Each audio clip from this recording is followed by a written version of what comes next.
Your desired reality already exists, you just cannot see it.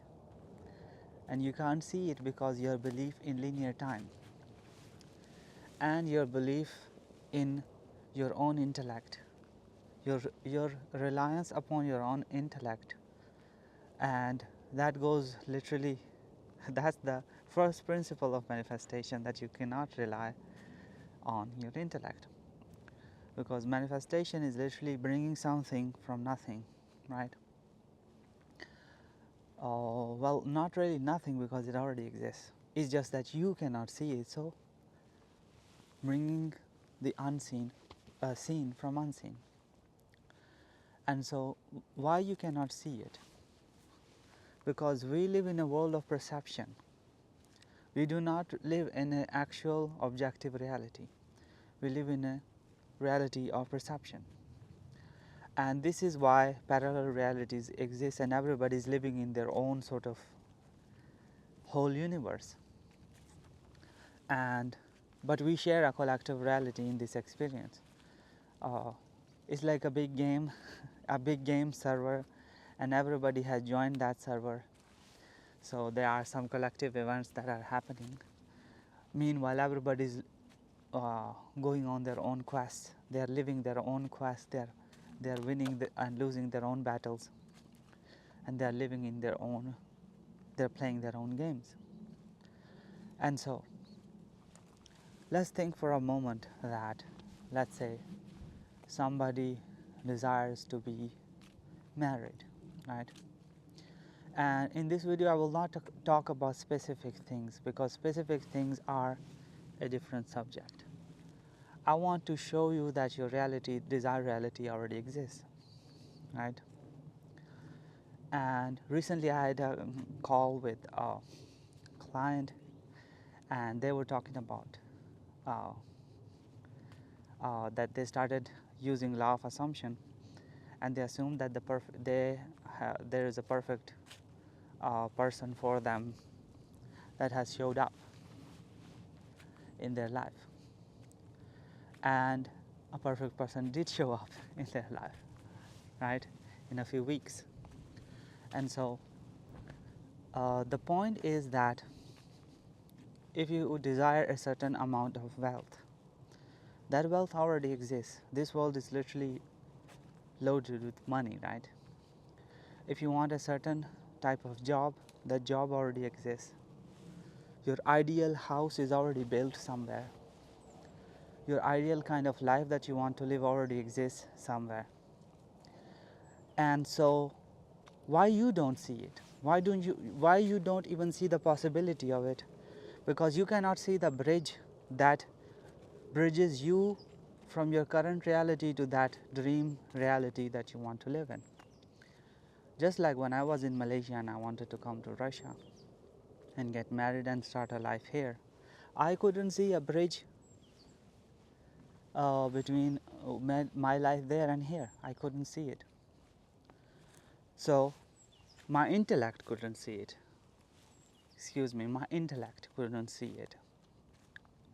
And my perception, my own life experience, and my own knowledge of the world, it was COVID times, and listening to the news, and what the world was telling me is that it's not possible, right? Especially in the near future, everything looks bleak. So my intellect told me that, but there were ways for me to get what I want. I just couldn't see them. My intellect couldn't see it, but something else could see it. There is this Bible verse at the top of my head. I do not remember it exactly, from the Gospel of Thomas, where the disciples said something like, how do we begin the journey? And Jesus said something like, have you found the end that you are asking for the beginning? When you find the end, you will know the beginning. So I believe you already know what I'm about to say. Naval Gar says that your own wonderful human imagination is God. And in imagination, you can right now imagine your end, disregarding the bridge, right? Is the bridge that keeps people stuck forever, because they will never figure out the bridge, right? Because you are here in this reality, things are not working out, right? Love is not showing up, money is not showing up, nothing is working, you feel stuck. From that, you are in a prison of your own perception. That perception will never let you see anything outside of it. It doesn't exist in that universe where you are, in your own mind, in your own parallel reality. It will not let you see it. But everything exists right now. There is a very wonderful book uh, by Russell Conwell, Acres of Diamonds, in which he says that you are already sitting on acres of diamonds, but you do not see it. And he tells the story of a man in the days of diamond rush. Everybody was going to, I think, Africa somewhere to find diamonds. So this man sold his own land and went for looking for diamonds, and he didn't find any. But to the person he sold uh, his land, this person was one day sitting on a creek where this small river was flowing, and he saw something shiny and huge, and he took it and he showed it to some guy who knows about this stuff, and he told him this is a diamond. And there were huge diamonds in that land. And so this person was, because of his own prison of perception, he couldn't see his desired reality right where he was. So that's the prison of perception, right? That's the prison of intellect. From where you are standing, you are a slave to your five senses and your own intellect, and your past, and your identification with linear time, right? These things will never let you see your desired reality. But I have just shown you that it exists, right? The money that you want exists, right? It exists, literally. Your dream job literally exists. It's not a figure of speech, it literally exists. The perfect person that you can think of for you, because everybody has um, their own sort of idea of what perfection is, right? So that person exists. So all that you want exists right here, right now, in this world, in this collective reality, this collective game server that we share. But you do not see the bridge, and you will never see that. This is why you come to law of assumption, right? This is the whole point of learning about this stuff, right? Because we realize that something else connects all bridges. Everything happens by a divine law that operates on its own. Some call it law of assumption, others call it law of attraction, others call it law of being. It has many names. But the self-organizing principle organizes itself, and the only way for you to affect it is via imagination. So you are bounded by your prison of perception, but you can go within and imagine right now. You can imagine your end. You can imagine making the kind of money that you want to make. You can imagine doing your desired job that you want to do. Like I imagine walking in a winter land, and now it's beautifully, summer is coming, it's going to be all green. I love nature. And so I imagined it, and here I am. So you can imagine it. So this is how you have found the end, right? Once you have found the end, the beginning will be revealed to you. The bridge will be revealed to you automatically by the self-organizing principle we call manifestation, or the law of being. And so what you must let go of is your idea of time, linear time, right? Because time will always postpone your being the person that you say that you are right now, and you will keep on putting in the future, like in the future I'm going to have this or that. There is only now. When you think of the future, you think of it now. When you feel that you have this dream partner, or this dream job, or this dream this or that, you feel it now, right? The future is not coming, it's gonna be here in the now, right? And so when you remove the limiters of linear time from your mind, what happens is this.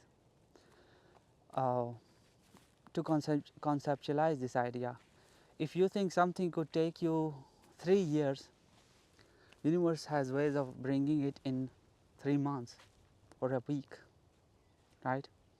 If you think something is going to take this long because you are using your faulty intellect once again, and we have already established that the intellect is limited, it's faulty, it does not know, it can never figure out the bridge, and it can never devise perfect plans, right? So your intellect may say something, but if you go all in your own I amness, as Navalgard says, your own wonderful human imagination is God. If you trust in that, if you go all in with that, time is of no concern. And when you do not concern with time, things happen way faster, or way in the most unorthodox way, but it will still appear to be natural, but it may show up in ways that you can never devise. And another thing is that the thinking of the bridge, when, how, where, is lifted off of you. You just define the end. As Jesus said, find the end, define the end, and the beginning will be given. So the beginning will show up. The beginning is Neville says it's under compulsion. You are like forced to take steps, or things happen in such a manner that you have no choice but to do those things, right? Like the famous ladder example of Neville Goddard. He told people to climb a ladder in their imagination, and then somewhere, somehow, they will find themselves to be climbing a ladder. And there are stories of people who will tell you that they found themselves to be climbing a ladder in the most ridiculous and funny ways. Like they would never, as if they were forced to climb a ladder. Like somebody is painting on a wall and he cannot come down, and you're just walking the street, and they tell you to grab something from the bottom and give it to them, and all of a sudden you're climbing up a ladder and giving them what they need, and then you're walking down the street, and after like 15 minutes you realize, wait a minute, did I just climb a ladder? So things happen in your world, and the bridge is there and you just need to walk on it, and sometimes you don't even have a choice. Not sometimes, all the time. You walk under compulsion. So this is why there is this idea that you only have a freedom of choice. You can choose in imagination, but how things show up is not in your control. So even your own life moves under compulsion, under the law of being, your imagination. So the only way to affect it and change your life is to change your imagination. But anyway, that I went on a tangent there. But the idea is, your desired reality exists right now, and most people are lost in their own perception and their own limited intellect and their own identification with time. So they are never able to see the possibilities or the acres of diamonds that are existing right now in their own backyard, right? Figuratively. So how to overcome this human limitation? Well, imagination, right? Employ your imagination, use your imagination to define the end, and the beginning will be found automatically. Define the end, feel it to be real in the now moment. This is why I was talking about time, because time, if you do not feel it to be real in the now moment, you are perpetuating it somewhere into the future. So employ imagination, define your end, imagine it in the now moment, and then claim that you have it. It is done. And do not go back on your word, because you have chosen your desired reality. While in the act of imagining, you have chosen it. It is done. It is only when you start wondering, then you start imagining the opposite of it and the existing reality, because it's familiar to you, it's already here, it's easy, right? But that's not what you want. So do not imagine the opposite of it. That's what persistence is. Persist in your desired imaginal act, and the bridge will be given you. It will just show up somewhere, somehow, in a way that you cannot think of, and you will walk upon it, and everything will shift automatically from there. And so if somebody wants to work with me one-on-one, the link is in the description. Or if you want to ask me questions, I do this weekly live streams on the membership channel, and I answer all your questions thoroughly, so you can join that if you're interested. So this is it for this video. Until next time, bye bye.